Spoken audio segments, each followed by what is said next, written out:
Hmm? Ah!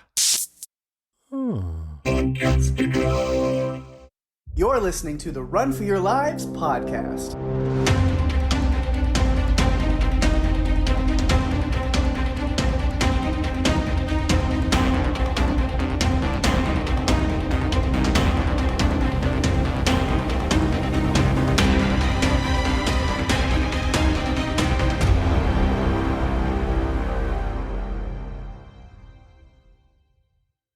Hey everyone, welcome to the show. I'm Daphne. And I'm Pake. And this is the Run for Your Lives podcast. This episode, we're talking about the horror film Dark Match, written and directed by Lowell Dean and released January 31st, 2025. Is this officially the first 2025 movie of the season? I think so. We're in it. And Pake, it's combining two things we really like. Mm-hmm. Horror and wrestling. It's great, right? We always knew we were going to cover this one. It was just a question of when the heck are they ever going to release it? Because We've been keeping tabs on it for Yeah. a while. Yeah. So it seemed like this would be the perfect time since we covered a couple of Oscar-nominated films the last couple weeks. And so we thought we could dive into something that was a lot lower budget. Mm-hmm. And one that includes sports a little bit, with wrestling. And I watched this the first time like a week ago. Uh-huh. And I wanted us to cover it right away. Like, I knew within a half an hour that we were definitely going to cover it and then there was something fun about it that I just really wanted to be able to have the conversation with you as a fellow wrestling fan. I knew there were things we could talk about that would just give us a chance to nerd out about it, and I'm excited to do that. For sure. So yeah, so that's a little warning to listeners. I mean, like, it's no secret we're both wrestling fans, so yeah, we had to do it. But so warning to those who aren't, this episode may come with a bunch of jokes and references that you won't get unless you're also a modern wrestling fan. We're not going to try not to be like way too, inside, but at the same time, there's a lot of references and quotes and things that just like, you get it or you don't. Yeah. I have a feeling we're going to have a lot of fun entertaining ourselves with this discussion. And that was another reason I wanted to cover it, because I knew that we would just have the chance to nerd out and just dissect this movie in a way that maybe other people who watch it as, just general horror fans that don't watch wrestling may not understand some of the things that we got out of it. So I thought it would give us a great opportunity to be able to have some fun. Yeah. So I think it's going to deliver on that. Well, we're going to dive in the way that we always dive into movies, which is we are going to do some production notes. It was filmed in Edmonton, Alberta, Canada. It's a Canadian production. It was distributed by Shudder. I have no information on the budget. I have no information on box office. It did have a little box office release, but it mostly has been on Shudder. Mm-hmm. AEW wrestler Chris Jericho served as a producer on the film, in addition to starring as David/Prophet/ the leader, because, I mean, that's kind of who he was. Yep. In addition, Mo Adan, a.k.a. Mo Jabari, a.k.a. Kid Chocolate, starred as Enigma. Mm-hmm. Newsflash, I've seen Mo Jabari. He came to Limitless, which is our local promotion in Maine. Mm-hmm. I think he's been here once or twice, and he's a lot of fun to watch. Yeah. I mean, I haven't seen him in person, I don't think. But, he's done some work for AEW. A few times. I think he's done one episode of Dynamite. He was in some trios match against Chris Jericho and the Learning Tree, actually, recently. And then he did a couple episodes of Dark, AEW Dark, back in the day. It was a show based off of the term Dark Match, which is what this movie is also named after, which is usually matches that happen before or after TV tapings or broadcasts that usually are, sometimes they're still filmed just for like a backlog or stuff, but a lot of times they're not released or anything. It's just like matches for the audience. That's why they're dark. They kind of go dark. They're not broadcast or streamed or shown anywhere most of the time. But AEW, which Chris Jericho works for and Mojibari has wrestled for, they had a show. A couple of shows, actually. They would put those like dark matches, quote unquote, on YouTube for people to watch and kind of make their own little shows out of those. And it was a great way to like show a lot of young and new talent that people hadn't seen. So that's why he was on there a few times. I miss Dark. It was so much fun, like you said, to get to see up-and-coming talent. Yeah. Yeah. And then also Chris Jericho does his Jericho Cruise every year, which is just a big...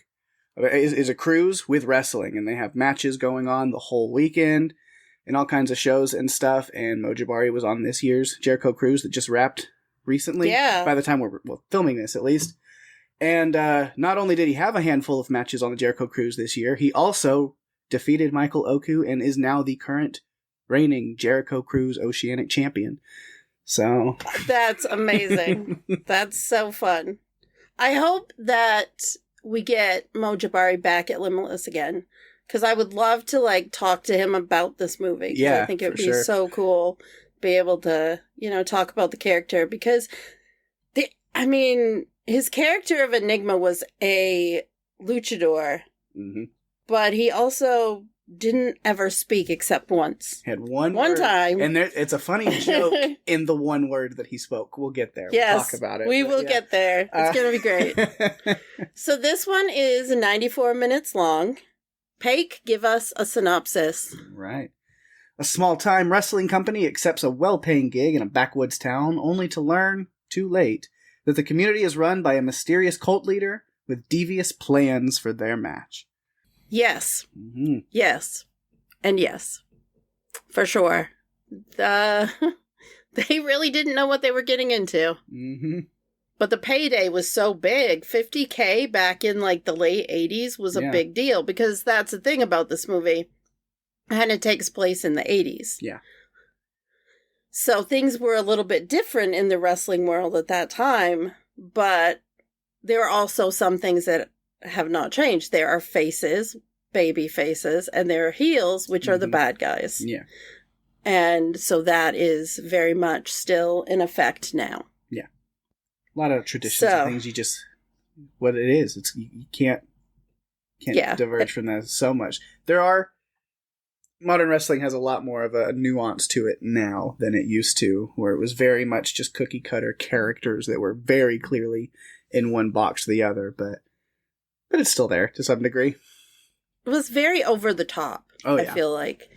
Now things are still over the top, but they're not quite as over the top. Like some things seem a little more realistic, I guess, and not so cartoon-like. Yeah. When it comes to certain characters. And then there are some wrestlers that are so over the line that it's actually more fun because they are. The crazy gimmicks are fewer and far between now, but there are a few people who still do them and pull them off well.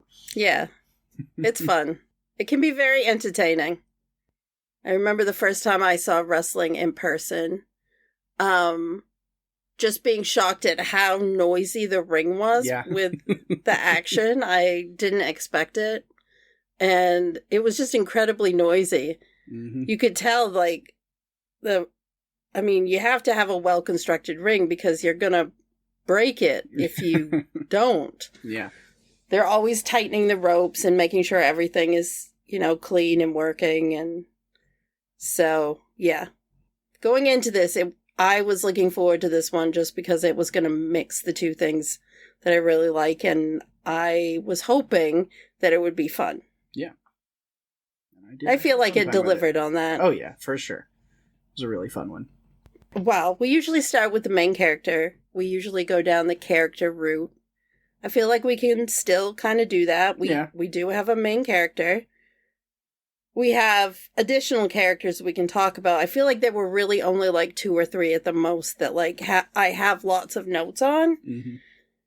And then I have little things about different, one-off things about other characters, so. Yeah.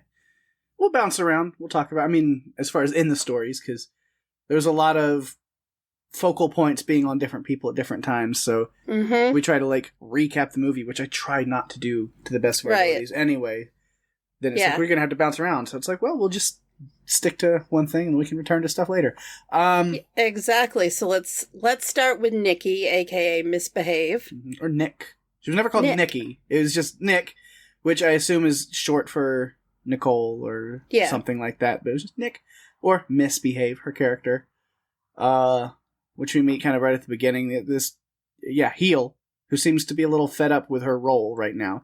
Maybe not just the role of playing a heel, but that, especially in this time now, there were in the 80s still heel champions and stuff that would happen, but I don't think as much in a lot of these smaller indie promotions where there's just kind of, you cater to the fans to the detriment of the story sometimes, where her role is just to be the heel that's the bad guy that people don't like.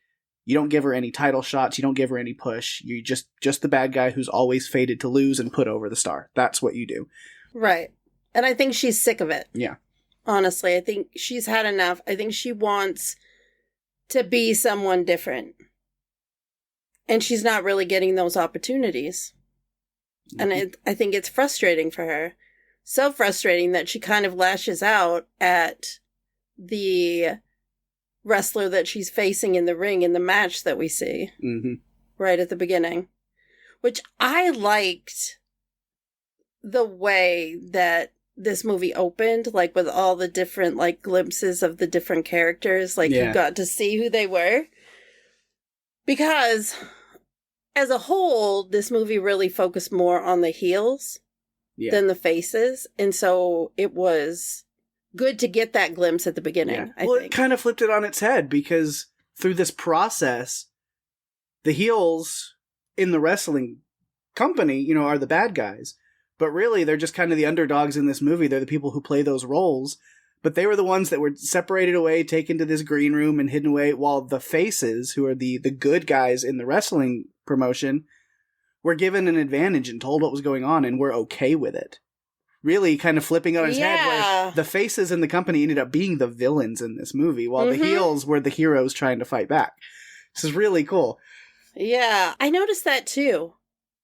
We get only a little bit of information later that makes me wonder how many were okay with it and how many were being held against their will or coerced into it because of them having something on them, or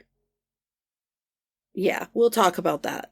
As it gets, because there's Lazarus Smashley has a line. He's like, you don't know what they have on us. They have my son. So there is some definite underhanded stuff going on. But Kate clearly was more than happy to be a part of it. Oh my goodness, her own personal reasons. And then it even seems like, I don't know, the first match that we get with the Beast Brothers, they didn't seem to be too remorseful about it at all. No, not at all. I really felt for the heels, because I thought, like you said, they're booked to lose.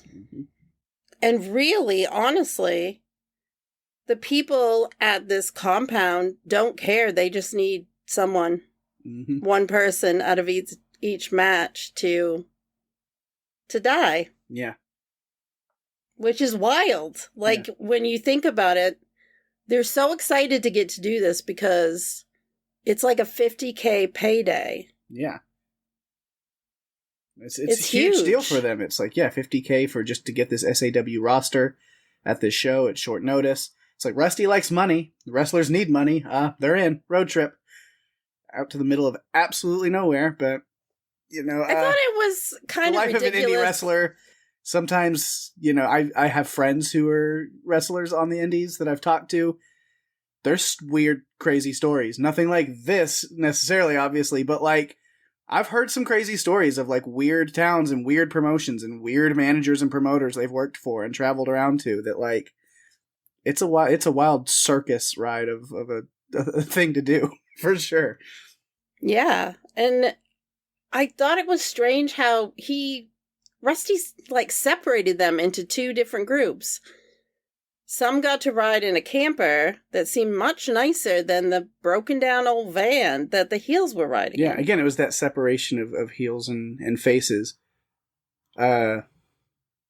Which partially they do to keep kayfabe before a show.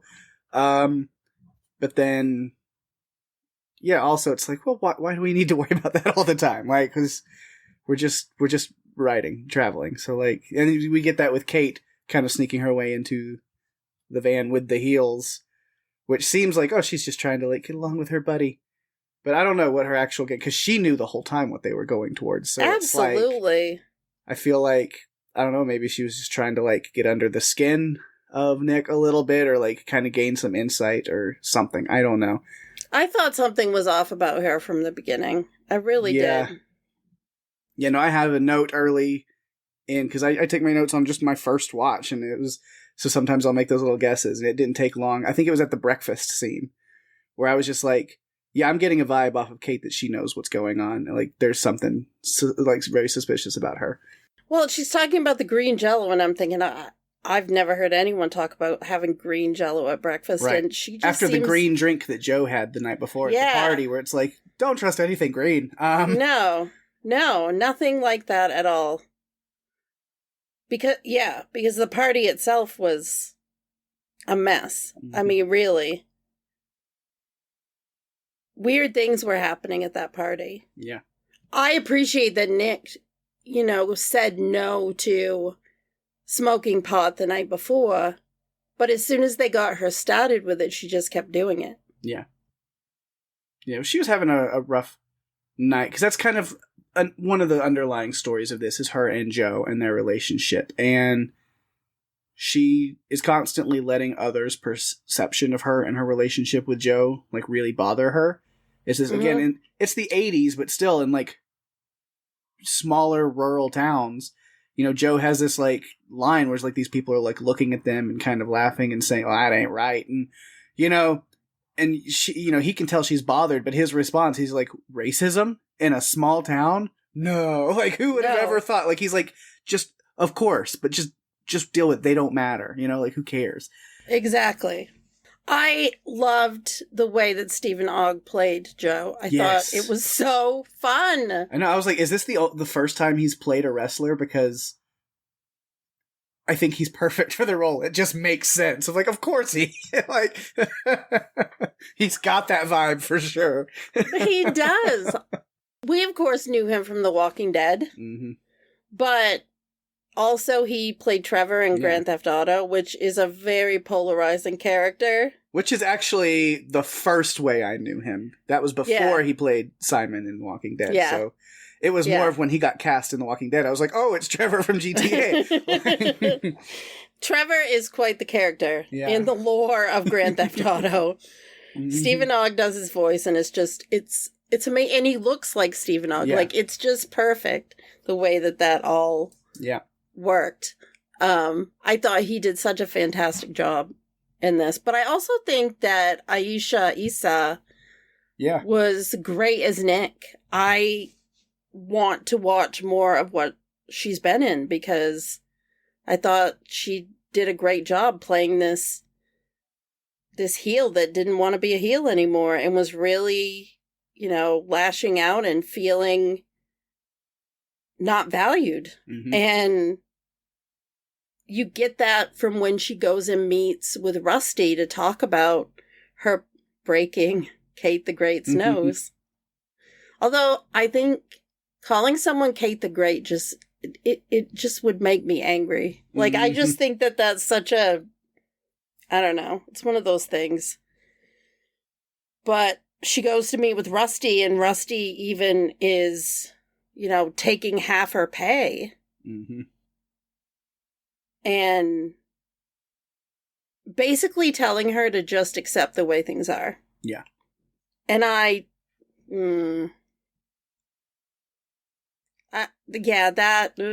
just felt for her there. I also was struck by the way her relationship with Joe is so different when it's behind closed doors. Yeah. Like, they seem to have this really, like, caring, tender relationship. But then when anyone can see them, it's like they don't have a relationship. Yeah, like I was saying, like, she's so bothered by other people's perception that she just kind of takes it out on him, unfortunately. Yeah. And he seems to really care about her. Like, he really does seem to care. He wants her to be safe. He wants to protect her. But he also knows she can take care of herself. So I felt like he wasn't that, like, overbearing boyfriend type. He wanted to keep her safe, but he also knows, you know, like I said, she can take care of herself. She's very tough. Yeah. She just wants a title shot. Mm-hmm. That's all she needs. That's all she needs. Yeah, so they're at this whole, after the party, and this whole wrestling show has been put together, which it's all part of just this ritual, but it's also part of this scheme of revenge, and also just like snuff film scheme that the Prophet, Money. whatever it has going on. It kicks off pretty like quick, and then it's just like off the rails from there. But I love that. So the green room, take them to the green room and let them sit. Literally green after a red hallway, and I was like, "Oh, it's a Christmas movie." Yep. No. But yeah, and then when Rusty comes in and he gives this weird like speech where you feel like, he knows something's off, where he's just like, leave it all out there tonight.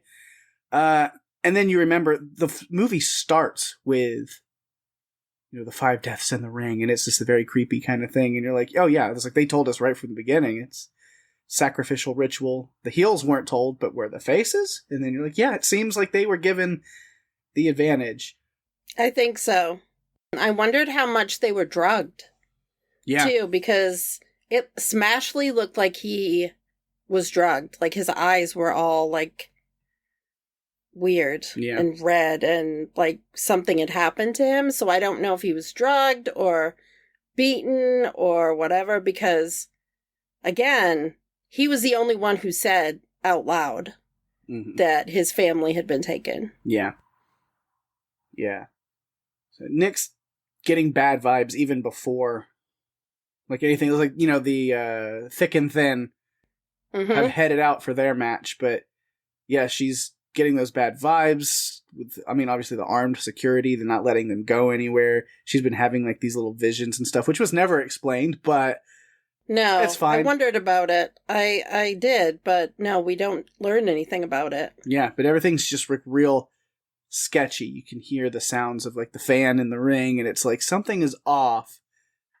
And then when Thick and Thin don't come back, and then it's her match and they come to get her, and she's heading out there and no music, like a silent entrance. I was like, well, that's no fun for anyone. No. And so it's all just real awkward, and she's trying to, like, the people standing around with guns, and she's trying to talk to Kate, like, something is off here. We need to go. We need to leave. And Kate's playing it off a little bit, like, let's just do the match. Let's just roll through it. It'll be fine. And then when she starts not pulling her punches and really hitting her and hurting her, you learn, oh, Kate knows exactly what's going on. And then even she says, I don't want to die in the ring. It's like, what are you talking about? And it's like, neither of us is like, we're both going to leave. And it's like, well, one of us will. I was wondering when the water would come in. And it was just for a rain effect. That's really all it was. But, yeah. Okay. But they get weapons and stuff too. Because again, the ritual is wind, water, earth. Wind, water, earth, fire. Yeah. And then spirit. Inferno. At the end. Captain Planet. I don't know about that. It's the weird knockoff version. There are themes to each of the matches. So the first one was wind. It had a fan in the floor. Yeah, I was like, how are they going to do wind? Like a wind match? What does that mean? And I was like, oh, tornado tag. That makes sense. And it was like, yes. Oh, but I was like, what is wind themed? Oh, tornado tag. And it was like, but also just a giant fan embedded in the ring. I was like, that's less usual. But okay. And then the murder part, that's really not usual, but okay. Yeah. It was interesting when Thick and Thin went in and they noticed that the Beast Brothers came in with these spikes on their gear and noticed that, what's all this? Those like, it's spike different. pads, very Road Warriors. Yes. With the, like, football pads with the spikes. Yeah, you might as well share that story, right? Yeah, I saw that, and immediately I had this, like, tinge of sad nostalgia a little bit. I actually did get to meet Road Warrior Animal back in 2020, actually about a month before he passed away, unfortunately. Yeah. And I have a picture with him, and he let me wear the spike pads, and I will treasure that memory always and forever. I might have to post that sometime. I'll say after this episode comes out, if any of our listeners watched this and listened to this episode and remind me, I'll post that picture of me and Animal, me wearing the pads or something somewhere. It was so cool. And it was like COVID time. Yeah. It was like the first show that because it was in August of 2020. So, you know, masked up and stuff for the most part. If I share the picture, me and him, neither of us were wearing masks. Unfortunately, don't judge me. But I was masked up while sitting in the audience and watching the show and stuff. It was my first wrestling show that I got to go to after lockdowns and stuff. It was the first thing back, so it was special. Yeah, I remember too when he passed away like a month later that it just seemed surreal because you had just seen him. Yeah, I thought the same thing when I saw the spikes. Yep. I went right back to that picture that you posted. Yeah. Yep. Yeah, so back to the match. Poor Nick is in that match realizing that she's going to have to do a lot worse than punching Kate the Great in the nose in order to get out of that. And I think she probably realized that it's not set up for the heels to win. Yeah. That it very much is set up for the faces to win. And she wanted to even go up and watch Thick and Thin's match, and they wouldn't let her. Yeah. So that also, I think, just kept her like, man, you know, this is just weird. Like, all of these weird things that are just not adding up. I did like that. I'm thick, I'm thin, we're in. That's fun. R.I.P. I like those guys. Yeah. Yeah, and we learned, Kate was the leader's daughter, which is why she had an upper hand even more than some of the other faces. But Nick fights back and does kill her to end the match, but it was on accident to some degree. She didn't really mean to. It was self-defense, kind of fighting back. Yeah. But the sacrifice was fulfilled. And Nick won the match, and she's allowed to go back. To the room. Yeah. Like, she's not allowed to leave. She's allowed to go back to the room. So it made me wonder, though, what happened to Thin, because Thin was still alive. Yeah, they killed both bodies were down there with the pentagram at the end. Down there. So I knew that he ended up dead, but I wasn't sure if maybe he went ballistic after they killed his friend, and you know they got driven to it. I don't know. Might be deleted scene or something somewhere that closes that. That would be great. I'd like to see if there are deleted scenes for this. I don't know of any. I did some searching to try to find some information, but there really isn't a ton out there. This movie is very indie. There hasn't been a lot of discussion about it. I feel like it's kind of under the radar. Yeah. So she goes back down and she seems traumatized when she's down there, you know, just trying to talk to Joe, but not really telling him anything. It just seemed like she is, you know, she had to kill her. And that was a lot for her to take. Like, it's one thing to punch her in the face. It's another to wrap a chain around her neck and break her neck, basically. Yeah. She's really concerned about Enigma going out there because she and Enigma seem to have, like, this, you know, really cool, like, they're friends. Like, she's, like they it's not like they talk because Enigma doesn't speak. Yeah, that was kind of his, like, character was the silent one. And then I'm even watching, even like when they're at breakfast or, you know, at the house or in the van ride down, it's like, oh, he's always silent. He's kayfabe, living that life, which then adds to, the funny line with him. So the fact that the one line he has in the movie, the one thing he says is after, you know, he dies in his match, so to speak, And when Rusty and Nick are down in that little basement area and find him, and he sits up next to her, and it's just this like, I thought you were dead kind of thing, and it's like, how did you manage that? And the one thing he says is kayfabe. It was great. Which is great. Inside, if people don't know, hopefully most people, but I don't know, it's like an insider term, but it's become a lot more relevant. Kayfabe is the term used in professional wrestling that differentiates like real from fake, quote unquote, whatever. Where if you're in kayfabe, you're in character, you're keeping things in tune with what the story or what's going on in wrestling. So you're staying in character, you're keeping things, storylines. I remember back in the 80s and stuff, people get upset if they saw a face and a heel in wrestling hanging out together at a bar because they're breaking kayfabe, and it takes away from the realism and belief in the story when it's like, they're supposed to hate each other. Why would they be hanging out with each other as friends? Right. And it's kayfabe's dead in 2025 for the most part. There's a few wrestlers that hold on to it in certain cases. That's really fun when they can, but for the most part, everybody kind of knows what it is, and kayfabe's not as important as it used to be, I think, and I'm okay with that. Yeah, me too. But it is a funny kind of line of like, how did you get out of that situation? He's like, well, I got stabbed, so I just followed the story, and that should have killed me, so I died in kayfabe. Yep. And they bought it.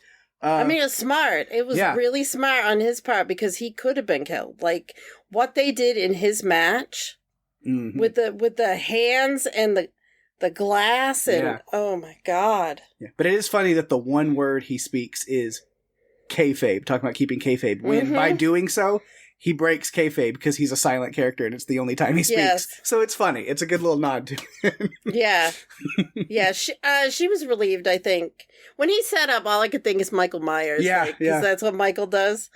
But I really was happy to see that he did live, at least for that far. Yeah. And I did see it coming because the poster image for the movie shows Enigma firing a gun, and that hadn't happened yet, so I knew it was coming later. Right. It kind of spoiled it for me. I was like, well, he's fine.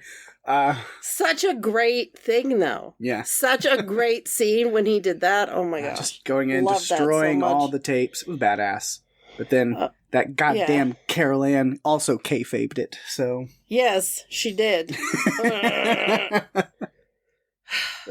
I felt for him when he's looking at the tape and there's this tape with Thick and Thin's name on it, and you can tell it's just like he sees that and then he just shoots things up even more. And I'm like, yeah, because they were friends. I mean, especially when they're separated like that, the heels all become like a little, I think, a family, at least from what I see in this. They all seem to get along really well. Yep. So, I think he... that made him sad, so he just shot the heck out of everything again. I love that he didn't take no for an answer. Like, he goes in and tells them to stop, and they don't do it, so he just shoots the guy. Yep. I'm like, problem solved. Now, let's shut the shit down. Like, make it stop. Because they were recording everything to sell and make money. Yeah. And it goes back to this thing that the Prophet says at one point. Actually, he says it multiple times about how wrestling isn't fake. He keeps talking about people think that it's not real. Well, this is real. And he makes all these statements. But Rusty finally comes in after she's been back in the room with Joe for a little bit. Before they come to get Joe, they've come and they've taken Enigma away. Rusty comes down.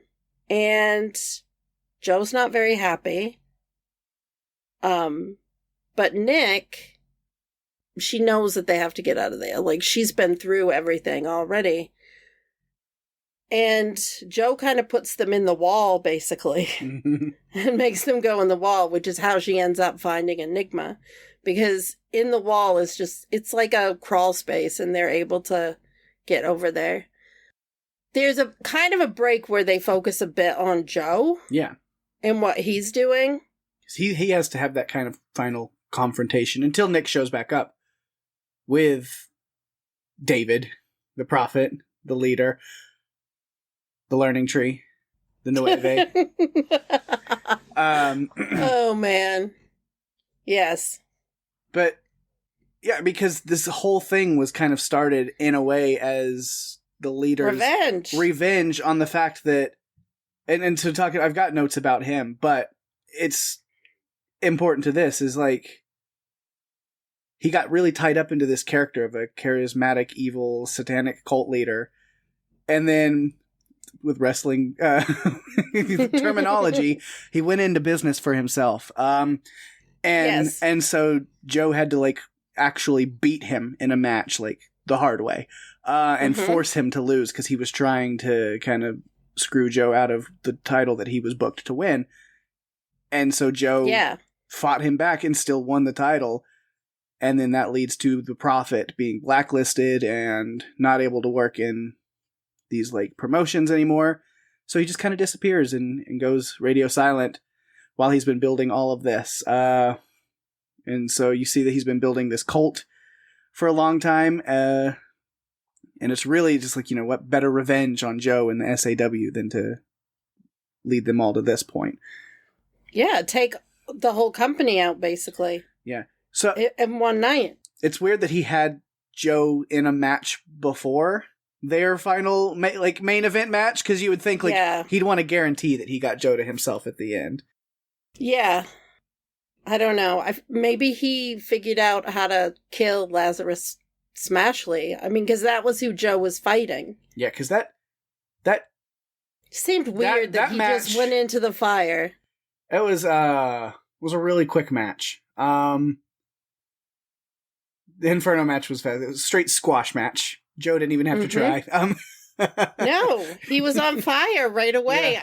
I kind of know. I wondered if it was because we see the referee spray Lazarus down with like hairspray or whatever to coat him in something flammable. I don't remember seeing him do that to Joe.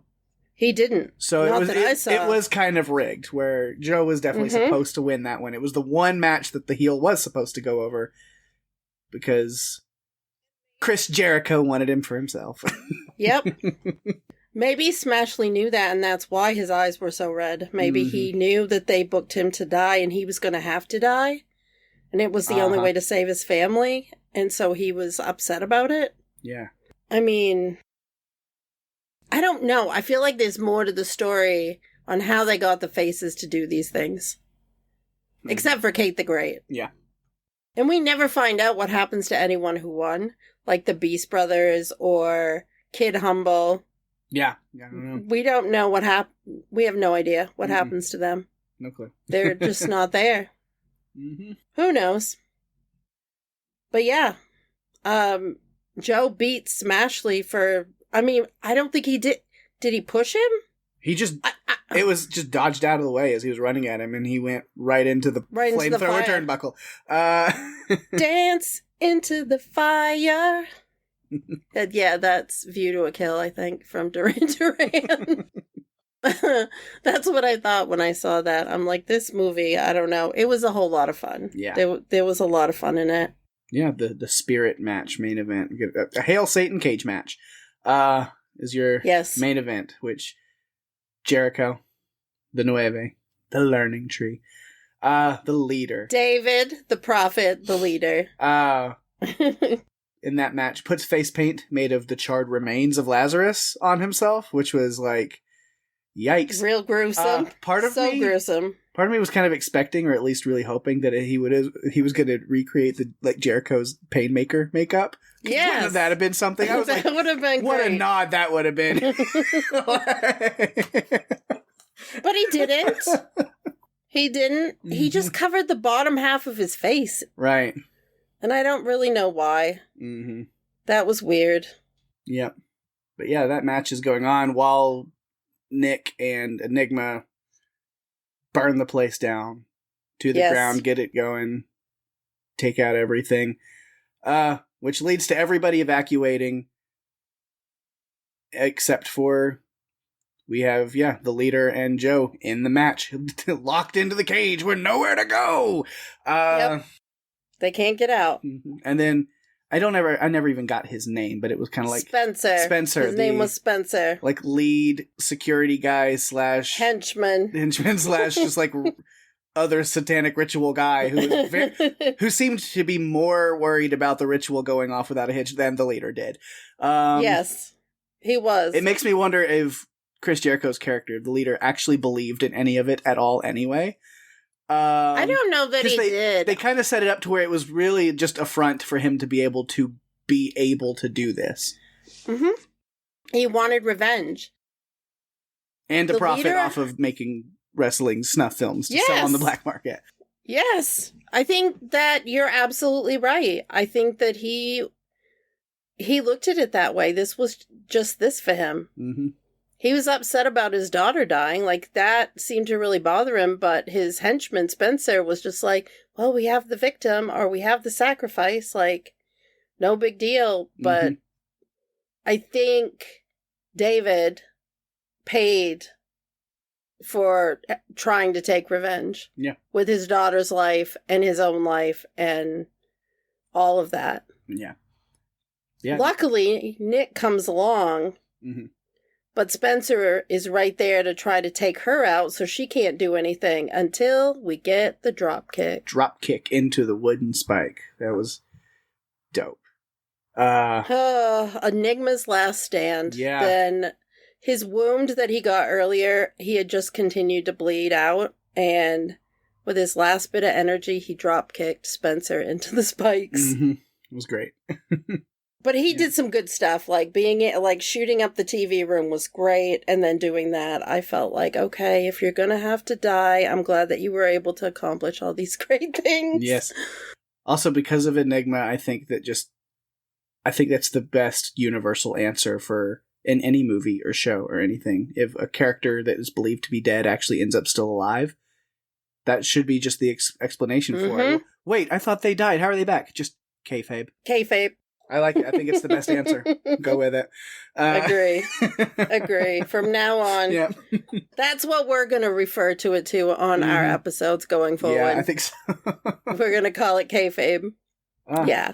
Yeah, and then, Nick's able to get the keys from Spencer, get back into the cage, kill David, save Joe, and then on the way out, make sure to grab that title, because it's finally hers. She has earned it, for sure. So glad that she did that. I was so proud of her. I'm like, yes, that is your title. Did not realize she was going to have to give her first title defense not that long after. Right, yeah. My final note on her is, looks like it's Misbehave versus Satan for the SAW Undisputed Championship. I'm buying that pay-per-view. This was quite the promo package to build that match up, but I'm sold. I'll check it out. Exactly. I'm wondering who's going to stream it for us. Yeah, is Misbehave versus Satan going to be on Fight TV? Could be, or Triller. Yeah, Triller is what it's called now. It used to be Fight TV. Same company, same thing. Oh, it's just Triller now, yeah. I mean, YouTube could have it. Sometimes you can get stuff on YouTube. Mm-hmm. Streaming at a Dave & Buster's near you. I don't know. Yeah. So Rusty miraculously had survived. So as soon as Joe and Nick came out, the two of them hopped in the van and they drove off. Fortunately, they left a little loose end. In the name of Carol Ann. Come into the light, Carol Ann. No, wrong Carol Ann. She was still around to finish the ritual. And wouldn't you know it was actually real the whole time. Yep. She dragged the bodies there and set them up. Poor Enigma. He deserved better than to be dragged into the ritual like that. But she dragged all the bodies in, finished the ritual, and Satan appears at the end. Somehow, I feel like Nick can take him. That's one hell of a debut. Mm-hmm. Yeah. That's going to be quite the match. Yeah. I almost wanted there to be a deleted scene or something at the end that gave, I don't know, a glimpse into what the match would have looked like. But I also was fine with it ending where it did. All right. Yeah, so like I said, that kind of wraps up, Misbehave, Nick there. And I don't have a lot of other notes I have several other notes to kind of just randomly go over, but not a lot of character stuff. I mean, Mean Jolene would have been my next kind of thing. We've talked about a lot. Stephen Ogg, which just loved his So good. Performance in there. And then, just kind of the relationship thing again with him and Nick, that it's good that they seem to be in a good place by the end of this movie, other than this whole Satan thing. But yeah, that like they're in a good place together where they realize like life is too short and crazy to be worried about the what kind of situation. Is like if they're good for each other, if they love each other, then be with each other. We do have that kind of moment after the party though, where she shows up to his cabin, and because he was drugged and taken advantage of, that he's trying to explain that, and she just doesn't know that that's kind of what happened, and so that sucked. And he really was taken advantage of. Absolutely. He did not want to be doing any of that with those women. Like, they drugged him, and that wasn't okay. No. Like, that is a reverse. I mean, I feel like if we had seen that happen to a woman, we would call it something. Yeah, I mean, it was that. That's exactly it would. I mean, it's exactly what it was. Yeah. And they drugged him, and the next day he's just like, I don't even know what happened. Like, and again, stay away from anything green. Yeah, just don't. Yeah. I like Rusty pocketing the glass shard after he quits his job as ring announcer for this show. And it was a great move there, but then it was also a really nice move from Joe. And again, talk about kayfabe. Where there were those in-ring things. It was very, again, the inside, if you know with wrestling stuff. They kind of call it out. But as they're standing there and Joe sees that shard of glass, and he has this the way he's talking, and there's hand signals, and there's stuff that wrestlers can do, because in a wrestling match, it's not, they talk about choreography, like they have like an outline of what a match is supposed to look like. There's certain spots that they're supposed to hit, and there's a finish that's decided. But a lot of it is improvised and just off the cuff, and there's one wrestler that's in that match that's leading the match that's kind of, we're going to do this, then do this, and there's a lot of unspoken signals or quiet things. If you notice those moments where they lock up together with their head close to each other for a while, they're communicating. They're talking, okay, we're going to do this spot, then you do this. And it's all on the fly, a lot of it. And so you can tell these guys have been doing this for a long time, where there was just some simple, small little things that he let Rusty know. I'm not actually going to hurt you. I'm not actually going to kill you. This is all it's kayfabe. That's what we're doing right now. And because he's pulling his punches, he's not really hitting him hard. But it was all just a kayfabe, a ruse to get the shard from Rusty and kill the guards, which, I mean, he's still pissed at Rusty, for real. But in this moment, they have to work together to do it they need to do to get out of this. Yeah. When they first came in and Rusty's looking at him, he's kind of looking down, trying to get him to realize that the glass shard is right there. Yeah. And I don't blame Joe for being pissed at him. He got his friends killed. But he makes a good point, too. He's like, you think I knew that this is what it was going to be? Like, I was just promised I'd bring the roster to this show and we get paid a bunch. They didn't tell me this part, obviously. No, and they branded him. Yeah. Rusty got branded with the weird, strange cult marking. Rusty Beans. What a name for a manager of a promotion. I know. It's kind of ridiculous. He was quite the character. I mean, he didn't mind having the women, like, drag him off and chain him to the bed. He was fine with it. Until the brand came out. Then he was a little less fine, but... Yeah. He got a little... He may have... It turned from kinky to scary. Yeah. Yeah. And they must have told him some things. Like, he knew enough to know we see that this was life and death. Yeah, he was under duress announcing the matches at first before he gave up on that, where Spencer told him, he was like, do your job, announce the matches, or things are going to be worse for you and for everybody else. Like, right. Yeah, so he was let in, because when we see at the breakfast thing, when Kate and the faces are taken off, they also grab Rusty and take him away too. The leader wanted to talk to him, so he knew what was happening. Yeah, I think that's when he found out, unfortunately, that things were going to be life and death. And I wondered, I had questions about like, who was in on it, really? Was it just Kate the Great, or did any of the others know ahead of time? But I don't I really don't think they did. I think they were put in some position to have to agree to participate. Yeah. But then again, we don't see some of them again, so who knows if they lived? I mean, they could have been killed too. I don't know. Right. We didn't see them. But there must have been something to make them cooperate. Like, I don't know. I mean, I thought the concept of, like, the matches as far as, like, wind, water, earth, fire, spirit, like, I thought that was kind of unique and fun. Yeah. And different than what we've seen. I really liked the way Joe was with Nick. Yeah, it's not very often that Simon Ogg plays a character that you're endeared to, that you really like. So it was nice to have that.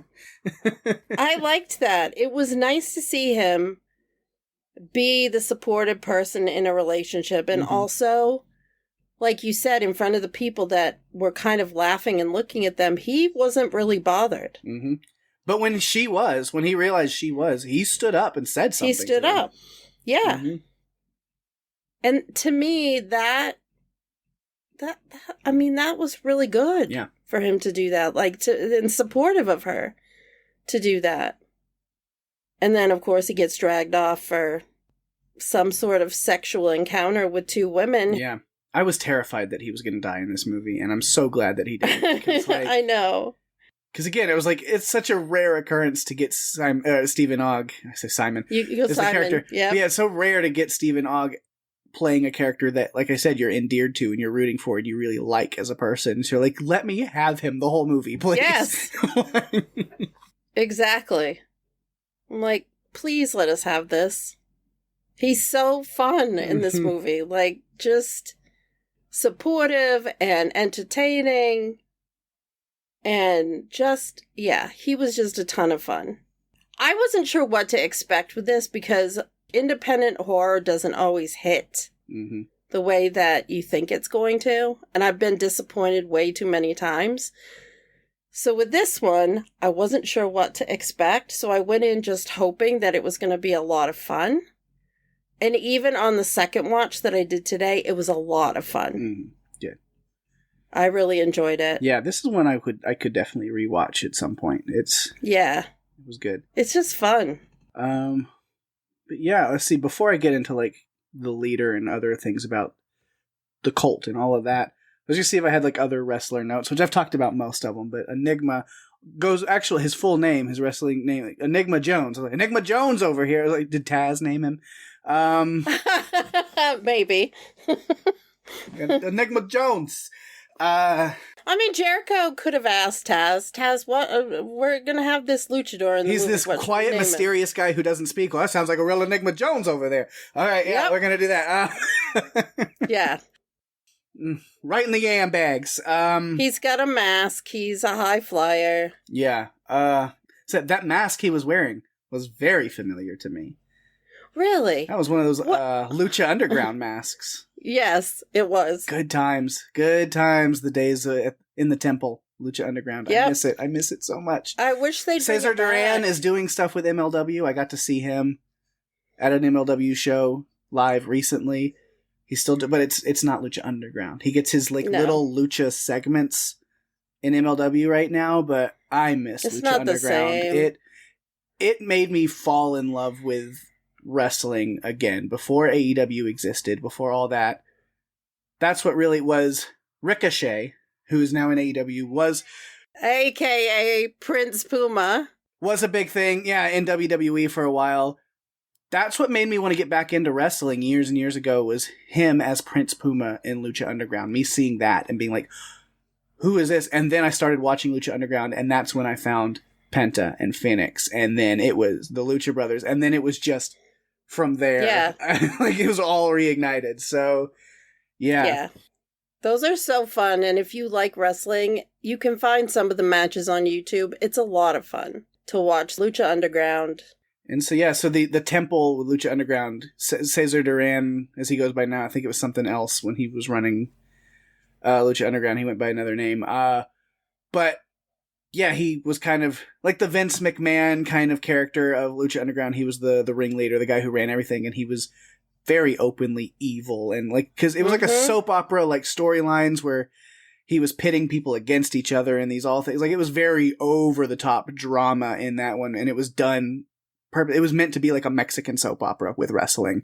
Mm-hmm. And so he had all these minions and stuff that would wear these matching little masks, and that's what they was the mask that Enigma Jones wears in this movie. That was an Lucha Underground, like, minion mask. I was like, I was like, I know what that is. Like, Lucha Underground too did a lot of matches. They had men versus women matches. Mm-hmm. Like, it was unique to see, because you don't get to see that very often unless you go to indie promotions. Our indie promotions sometimes have men versus women, but it's not something you see in, like, AEW. Yeah. Like, it's just not something. AEW has only ever done one, and it was for an episode of Dark, and it is no longer online. You can't even find it anymore. I think maybe it's been re-uploaded from time to time, and it was one on a Jericho cruise that they filmed for Dark stuff. And I remember that because we watched it together. Yeah. You showed it to me. Mm-hmm. Kenny Omega and Riho versus Kip Sabian and Penelope Ford. Yep. It's a fun one. You can never find it. It is a fun one. Yep, I have seen it. We watched it together. It was fun. Yeah. So we should talk about the leader. Yeah, I was going to see if I had other random notes. I think most of, the boxing style earth match with gloves made of glass shards. That was so... oh, man, the pain I thought of when they were doing that, just... Because it looked like they put their hands in glue and then the glass. Glass, and then, like, talcum powder to just, like, cohese it all together. And it's like... no, thank you. No. So that's all those. So, the leader, and then just the cult and everything going on here. The party. I was like... It's quite the party house. Lots going on with a championship-level meal of hot dogs and Frenched fries. Such a strange line. And I love Stephen Ogg's just delivery of the line. He was like, oh, yeah, nothing hits the smell quite like some Frenched fries, you know? Like... And that's something you would have heard from any character that Stephen Ogg has ever played, like that line that way. Oh, so good. Let's get a hot dog and a handshake. It's hot dog and Frenched fries. Yeah. What did you think of Jericho's character? It was very Jericho. It was very Jericho. Yeah. I didn't feel like he was acting. I felt like he was just being himself, kind of. Yeah, pretty much, which is great, yeah. In this universe, he's not the Nueve, or the Learning Tree. No. Or the Painmaker. No. He's... Or Y2J. Yeah.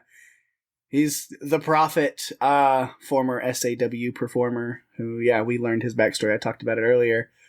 And it's funny, it's like, as the SAW roster is in this party, and they're looking around at all the, like, iconography and vibe and what's going on, and they're like, it's Jesus freaks, right? Like, they're religious people. That's what's going on. And it's like, actually... kind of the opposite, which I love when it's like somebody says to, I think when Joe sees his like tattoo later on, it says, I'm like, Jesus Christ. He's like, actually quite the opposite. It's like, no, it's more of a satanic cult. That's what we got going on. Yeah. And they're celebrating Lupercalia. Yeah. The rebirth. Lupercalia. Which I heard Lubricalia, and I was like, that sounds kinky. But no, Lupercalia.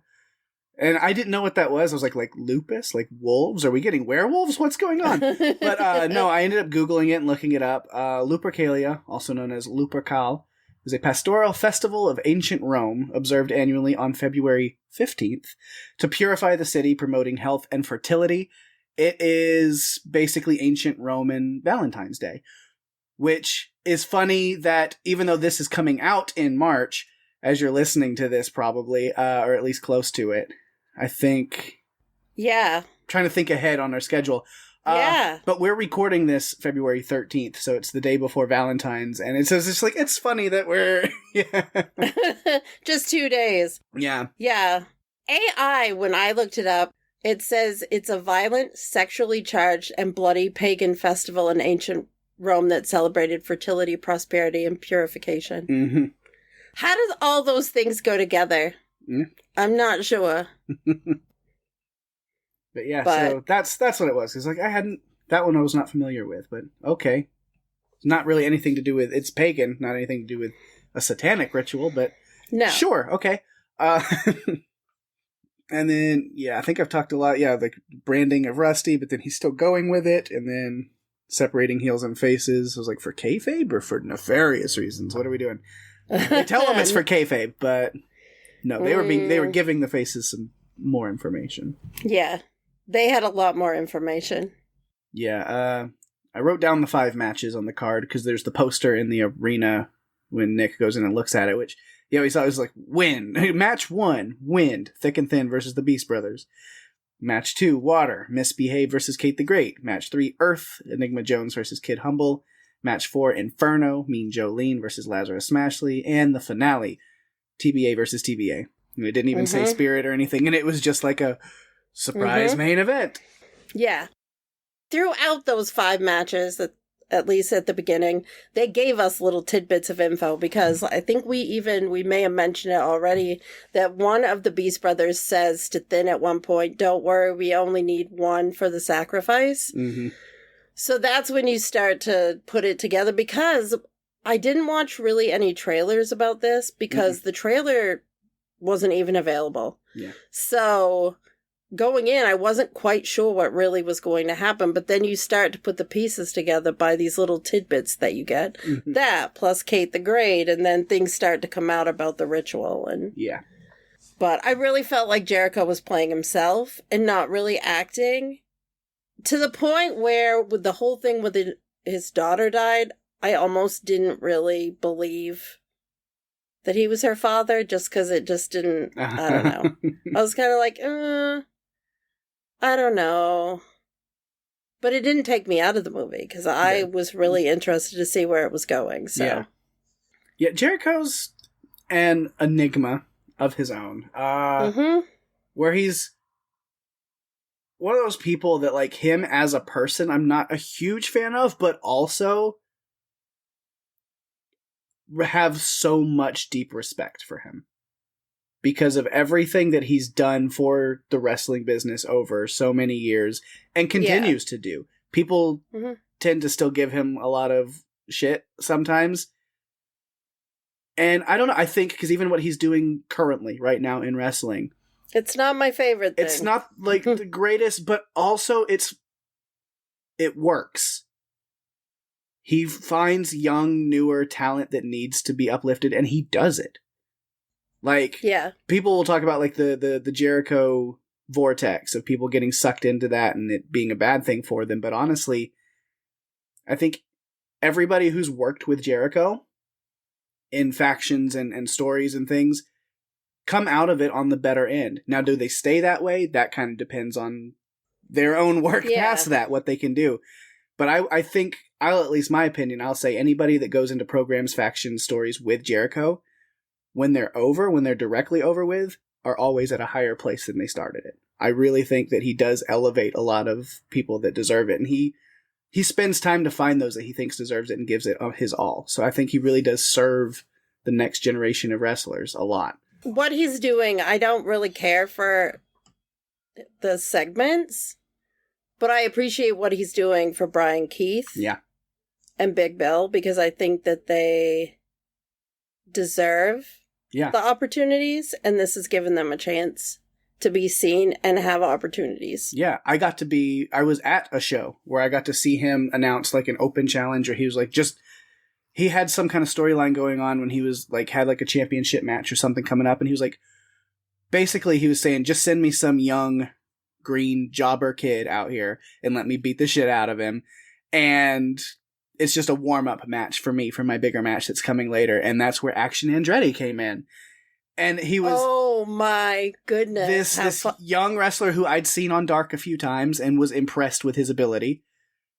But Jericho had him come out, and it was very much set up as this, like, squash match kind of thing of, oh, they're going to send this poor kid out here to get beat by Jericho in 2 minutes, and it's going to look... And Andretti won. He let this kid beat him live on television in this big event. And I remember being in the crowd for that match and just losing my mind, being like, there is no way. This is happening. It's so cool. Yeah. Yeah. And Andretti is still in AEW, and he got signed. He's still in AEW. He's teaming with Leo Rush, and they have a thing going. And yeah. I mean, there are some wrestlers that have history that are doing things like that, and I really, you appreciate it. Yeah. Because you never know who the next big thing's going to be. Not really. And I remember Chris and I watching WWE way back when a young John Cena came out to wrestle Kurt Angle. Yeah. In this big deal match. He didn't win, but that's, was a catalyst. Yeah. To, I mean, he's a star now. He's on TV, he's in movies, he's there. This is his final year, couple of months, I think. Yeah, we talk mostly AEW because that's mostly what I watch. But, me too. I have been watching Raw since it's been on Netflix, and I keep tabs on some stuff going on there. And, yeah, I mean, John Cena's in the... which, as you're listening to this, when we release this stuff has already happened. So, you're going back into the past a little bit with me talking about it. But that's how time works when we record early and put these out later. But, yeah, so John Cena is in the upcoming, for us, already happened for you listening, the Elimination Chamber.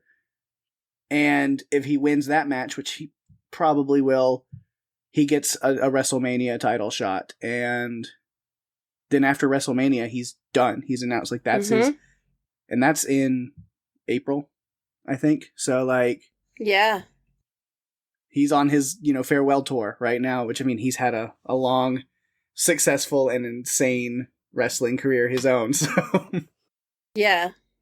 So you can tell Pake and I we really like wrestling, and it's his fault that I watch wrestling. It came up during the pandemic. I needed some sort of outlet for my competitiveness, and Pake talked me into watching wrestling. And I didn't do it right away, but he explained to me how it worked. He's like, you can be in the fantasy league, and you can win. And I needed some way of being competitive because I couldn't go to trivia, and I didn't have anything competitive to get excited about. So in some weird way, this filled this competitive part of me. And I actually was really good at predicting things that would happen in matches because I look at it like it's a soap opera. But he spent a lot of time explaining to me who all the people were. And the funniest part of this whole thing is when I finally did get to go for a title, it was against Pake, and I did beat him, and it was kind of comical. Yep. And I've never gotten it back since. You haven't. Gotten close a couple times, but you have no one to blame but yourself. I know. But because of it, we've had some fun wrestling adventures. Yep. And we're going to have another really big one in July. Yeah. So it's going to be great. But we both really like wrestling. And so to be able to have a movie that we could cover that has wrestling in it, I want more of them now. Right. Yeah, so it was definitely, we've been keeping tabs on this movie for at least a year, maybe even 2 at this point, where as soon as it was announced that they were going to start production and filming, before anything was done, we've been keeping tabs on this. So this is one that's been on our radar for a long time that we're excited is finally here and we finally got to watch and talk about. Yes, I'm so excited. Yeah. I don't have any other notes. I feel like we've covered everything. Is there anything that you want to add? No, I think we've pretty much run all the spots that we needed to run on this conversation. It's time to go home. Okay. Yeah. There goes the feedback phone. So we'll see if any of our listeners cut any great promos, and we'll get to that. All right, we do have a little bit of feedback this week. Of course, we've got some Alien Romulus feedback for last week from Tony. I'm glad to have her back, even if she's running a week behind, but that's okay. You'll catch up. Exactly. As long as you're here, we love it. Yes. Tony says, it was like all the other movies, very predictable, but made well. The relationship between Rain and Andy was interesting. My problem with it was that I had no idea where in the timeline it was. At first, I thought the ship they were on was the ship from the Covenant, but when Ash appears, when I was expecting to see David, I was so confused. I had to go on YouTube and have someone explain what is going on, which is never good. I watched it a second time, and once I got the facts straight, I enjoyed it more. Not my favorite Alien movie, but still good. Awesome. Thank you, Tony. It's so good to hear from you again. Yes. And then we do have one for this week with Dark Match with, of course, Catherine coming through with it. And she says, Dark Match definitely had some enjoyable moments, like the missionaries getting pulverized, the drop kick into the spear, and a brutal neck snap. But the writing was disappointing and the camera work felt like a made-for-TV movie. Jericho's overacting was great at the end, but there were many scenes that just didn't hit for me, like him turning into a grunting caveman at the loss of his daughter. I loved Aisha's character and her chain, and how she didn't hesitate to go up against the challenging demon. And Stephen Ogg. I was not expecting him to show up, and maybe I'm biased after The Walking Dead, but he made Dark Match way more fun. Yes. Yeah. Yes. When you listen to this episode, you will know that we definitely agree with that. He was awesome. It was great to get to see him in a different type of role and more of a hero role versus what we've seen before. So yes, it's definitely a lot more fun. Well, to submit your feedback, you can find us on Facebook and Instagram at Run For Your Lives Podcast, or you can email us at runforyourlivespodcast@gmail.com. You can always go to runforyourlivespodcast.com for all the links that you'll ever need. And if you're enjoying the show, tell your friends. We are available on all the podcast players, including Apple, Spotify, and YouTube. Give us a review on Apple Podcasts if you feel so inclined, as that is the best way to share the love and get us out there even more. We really appreciate it. We do indeed. Of course, speaking about sharing the love, got to give those shout-outs to things going on in the Podcastica universe around us and beyond. Of course, a lot of fun stuff going on with Podcastica right now. Over on House Podcastica, I know I mentioned it recently. We do kind of, since, Oscar season just wrapped up, award season, I like to do my little Podcastica thing where I poll the listeners of Podcastica about their favorite shows of the previous year that Podcastica covered across all of its different podcasts and platforms. And get the official top 10 viewers and listeners' favorites of shows. And that is out now. If you're in the Facebook groups and stuff, there's a YouTube video posted. But if you're not in the Facebook groups, one, you should be, because it's a lot of fun over there. But also, on the House Podcastica feed, you can check out the audio version of my quick breakdown of those top 10. It's about 15 minutes long. I have some fun talking with that. So, yeah, it's just me if you want to hear me babble on for 15 minutes about what shows people liked last year. That is there. You can go check that out. It's also available on our Run For Your Lives YouTube channel in a video form. Go check that out as well. If you want to see my face for whatever reason. Over on the cast of us, Jason and Lucy continuing, again, as I said, to get ready for the Last of Us Season 2 coming in April. As it gets closer and closer, they continue on with their Walking Dead rewatch. So this episode, Season 4, Episode 9, After. So they've got the rewatch of that episode you can go check out this week. Over on the Yellow Jackets WTF podcast, we are in Episode 5 of Season 3. Did Ty do that? And, you guys are having a blast with Yellow Jackets this season. We really are. And you know what? You have to say it correctly. Did Ty do that?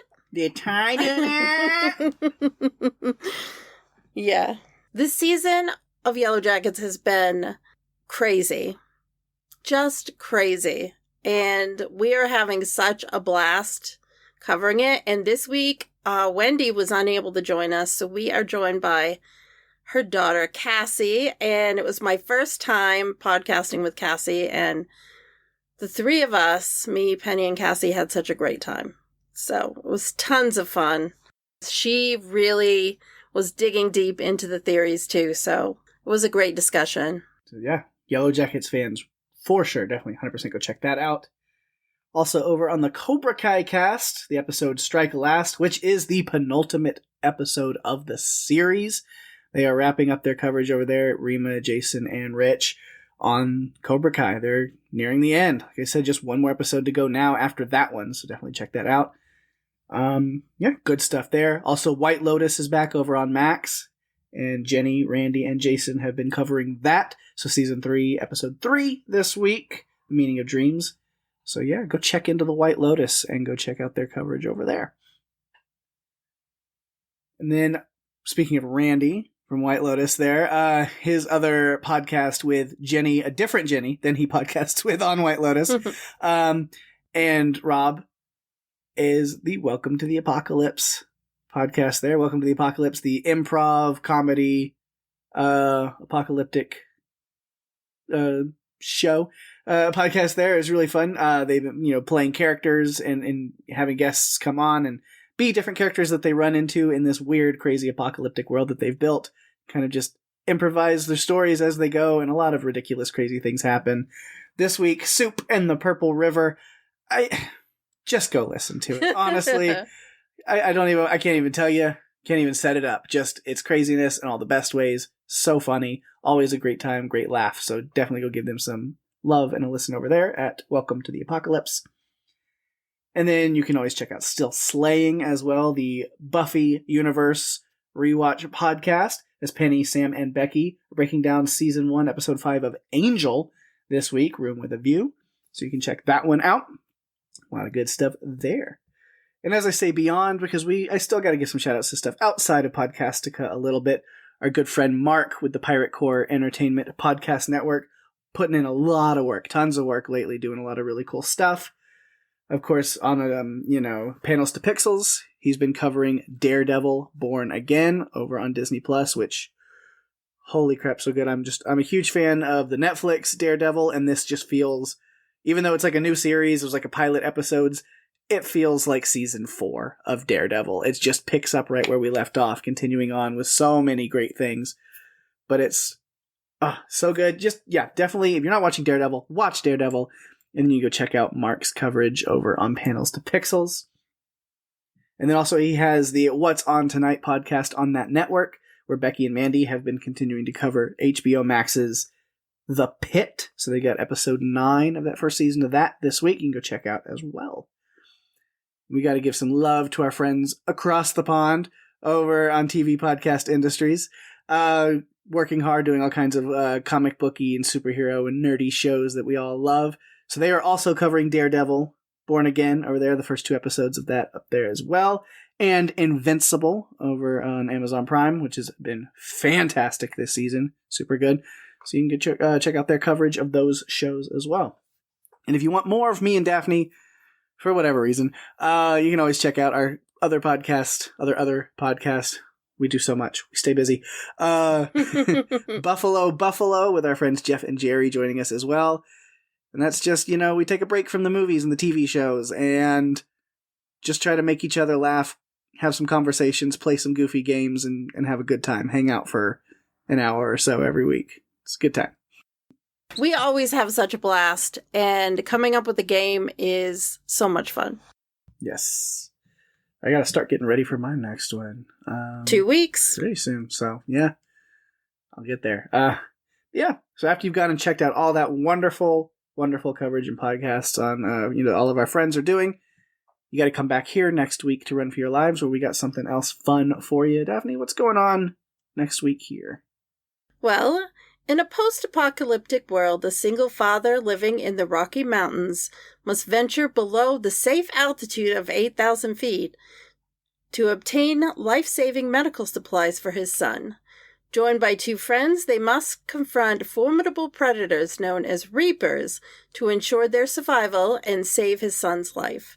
We are discussing George Nolfi's 2024 film, Elevation. Yeah, starring Anthony Mackie, Marina Baccarin. It's one that was kind of, it says 2024, but it was completely off my radar until very recently.